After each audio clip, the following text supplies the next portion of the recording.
Acting training in person, వ్యక్తిగత నట శిక్షణ, ఆ సజ్జోనటన, ఇంప్రవైజేషన్. చాలా చిన్న ఇతివృత్తం లేక కథని ఊహించటం మరియు సృష్టించటం, దాన్ని పథకం లేకుండా మరియు రిహార్సల్స్ లేకుండా చెప్పే సంభాషణ సజ్జోనటన. సాధారణంగా 2 లేక 3 నటులు పాల్గొంటారు. ఈ శిల్పం నటులకు 3 ప్రత్యేక కారణాలు కలిగి ముఖ్యమైనది. 1, సులభమైన నటనలు మరియు పాత్ర చిత్రణలతో పనిచేయునప్పుడు సహాయకారిగా ఉంటుంది మరియు వివిధ ఉద్వేగాలు, ఉపాయాలు, స్వరము ప్రక్షేపణము మరియు శారీరక కదలికలు క్రమాభివృద్ధి చేయటంలో సహకరిస్తుంది. 2, అంతరార్థం వృద్ధి చేయటంలో సహకరిస్తుంది. 3, పాత్ర లేక పరిసరము యొక్క కొన్ని అసలైనవి స్వయంగా జరుగుట లోపించినప్పుడు నాటక ప్రతి మరియు నటుడు ధరించే ప్రత్యేక పాత్రలను అమలుకు తెచ్చేటప్పుడు ఇది ఒక శిల్పంగా సహకరిస్తుంది.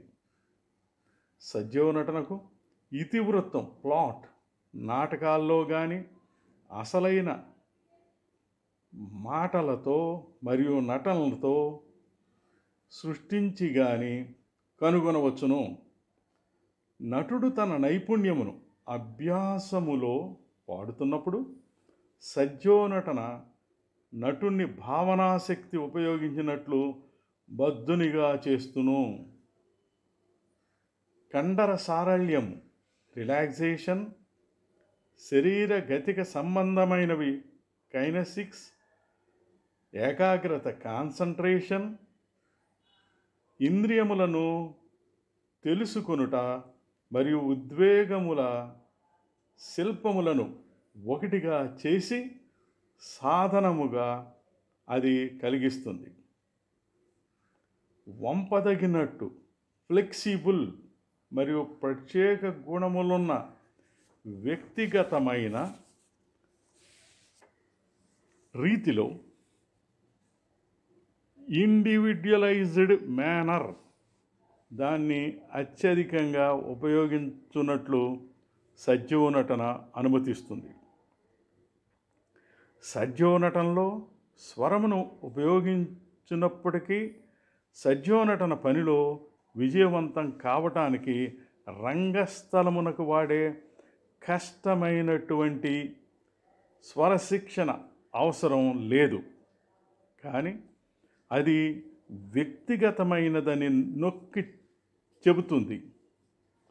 సజ్జోనటనలో స్వరమును సహజముగా మరియు సౌఖ్యముగా ఉపయోగించండి.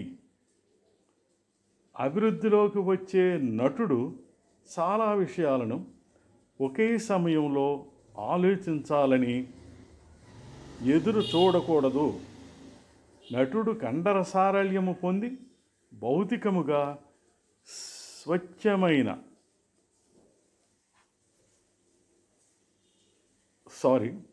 స్వేచ్ఛయైన నటన మరియు ఉద్వేగము పొందునట్లు అతని శక్తి అంతా ఏకీకృతం చేయాలి. ఈ మధ్యకాలంలో సజ్జోనటన మొత్తం నాటక ప్రదర్శనలోకి కూడా విస్తరిస్తుంది. సజీవ నాటకరంగం, లైవ్ థియేటర్, బహిరంగ నాటకరంగం, ఓపెన్ థియేటర్ మరియు ఇతర సమూహములు ఒక ప్రత్యేకమైన కళారూపమును వృద్ధి చేశాయి. అందులో నాటక ప్రతి స్క్రిప్ట్ క్రమాభివృద్ధి చెందును లేక విడిపోయి వృద్ధి చెంది సేవ చేయటం కంటే సాధన, రిహార్సల్ మరియు ప్రదర్శన, పెర్ఫార్మెన్స్ ద్వారా సృష్టిస్తుంది. నేను రచించి దర్శకత్వం వహించి వీధి నాటిక ప్రదర్శన జరుగుతున్నప్పుడు జనం చుట్టూరు గుమిగూడి ఉన్నారు. ఎవరో ఆత్మ చేసుకున్నారని నటులు పాత్రలుగా సంభాషిస్తున్నప్పుడు ఓ ప్రేక్షకుడి కథలో లీనమై సన్నివేశంలోకి హఠాత్తుగా వచ్చి ఆత్మహత్య జరిగిన వ్యక్తిగా పడిపోయాడు. నటులకు ఆశ్చర్యం వేసింది. వెంటనే అతన్ని శవంగా మోసుకుంటూ గుంపుగా ఉన్న ప్రేక్షకుల బయటకు తీసుకుని వెళ్ళి అక్కడ దింపి మళ్ళీ సన్నివేశం కొనసాగించారు. నాటకాన్ని ఆపివేయకుండా నటుల సజీవనటన చేయటం అద్భుతం.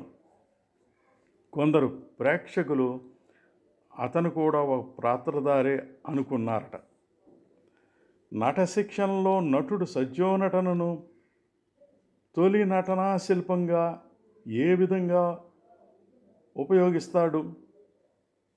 తనకు, తన సహచరునికి లేక సమూహమునకు అనురక్తిగా ఉన్న సమకాలీన రాజకీయ లేక సాంఘిక విషయాన్ని ఎంపిక చేసుకొని ఈ దిగువన ఇవ్వబడిన ప్రశ్నలకు సమాధానము ఇస్తాడు.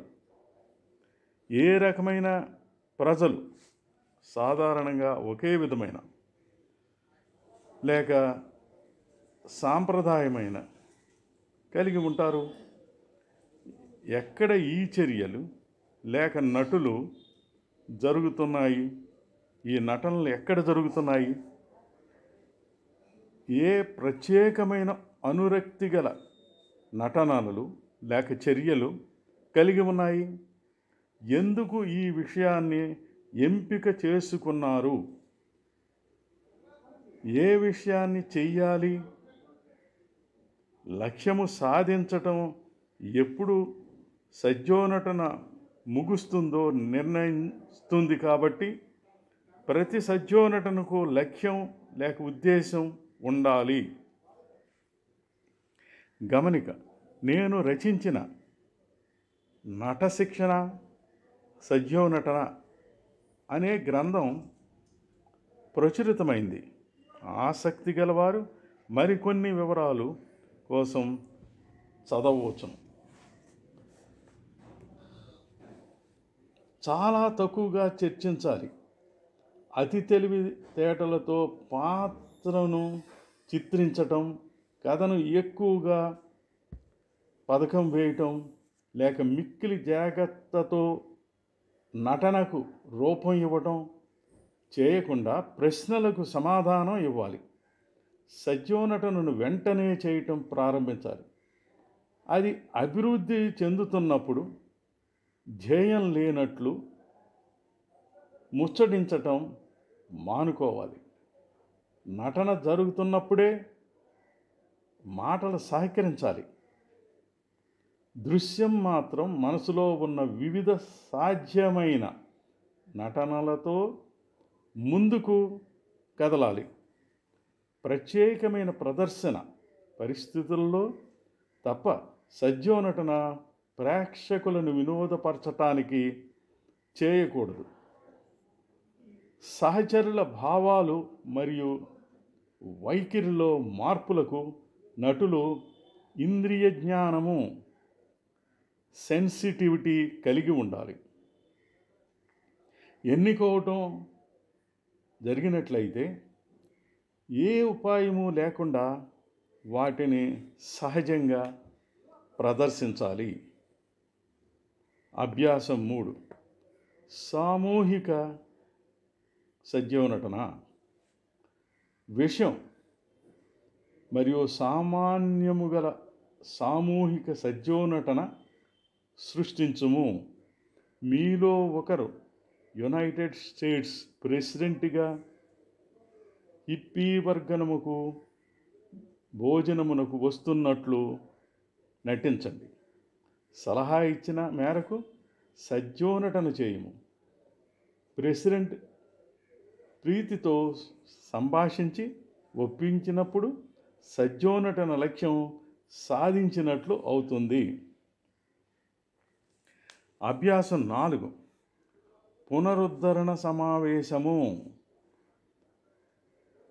మత పునరుద్ధరణ గుడారములో మీలో ఒకరు ఉగ్రమైన మంత్రి.